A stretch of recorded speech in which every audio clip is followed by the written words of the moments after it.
कायद आज़म का पाकिस्तान चंद लोगों की वजह से अलहदा हो गया, जिसका सबसे बड़ा दुश्मन जनरल यहया खान को समझा जाता है, जिसका साथ साथ भट्टो ने भी इस हुकूमत बनाने के चक्कर में वो सब काम किया जो उनसे फौज करवाना चाहती थी।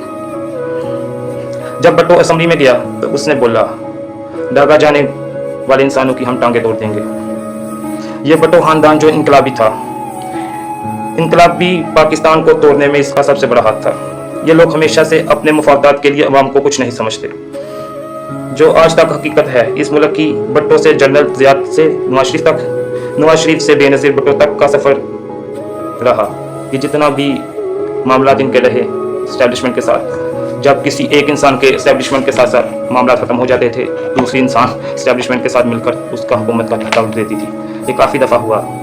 वज़ीर आज़म जो नवाज शरीफ थे वो तो हमेशा फ़ौज के कंधों पर बैठकर ही हुकूमत करने आते हैं, जैसे कि इस दफ़ा भी आपने देखा जो आज तक 2025 में चल रहा है।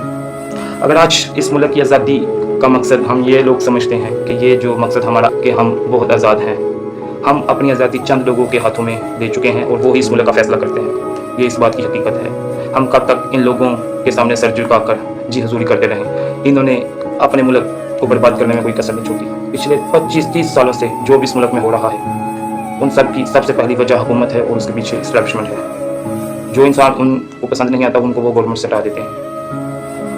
आज भी इस दौर में भी देख लें आप कि जो इंसान अपने हक के लिए आवाज़ उठाता है उसे जेल में डाल दिया जाता है। जो हमेशा से कहते हैं इनकलाबी फसादात कि नवाज शरीफ ने क्या क्या किया बेनज़ीर के साथ साथ, अपनी सियासत चमकाने के चक्कर में किसी औरत के साथ ऐसे ऐसे अल्फाजात इस्तेमाल किए नवाज शरीफ ने, जो आज मुल्क का मुहाफिज बन रहा है और कह रहा है कि मैंने गरीब का जब दुख देखता हूँ तो मेरा दिल फट जाता है।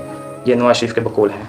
लेकिन इस बगैरत इंसान ने हमेशा जब भी हुकूमत की, जब भी डील की, उसके बावजूद ये बार बार हुकूमत करता रहा। ये हमेशा डील भी करता रहा, हमेशा हुकूमत भी करता रहा, और जब सज़ा का वक्त आया ये मुल्क से भाग भी जाता रहा। फिर ये बाहर 4 साल अयाशी करता रहा। फिर हमारी इस्टेब्लिशमेंट को इसकी ज़रूरत पड़ी, फिर इसको बुलाया। फिर आप सब ने देखा कि ये इंसान अपनी सीट तक नहीं जी सका है इस वक्त।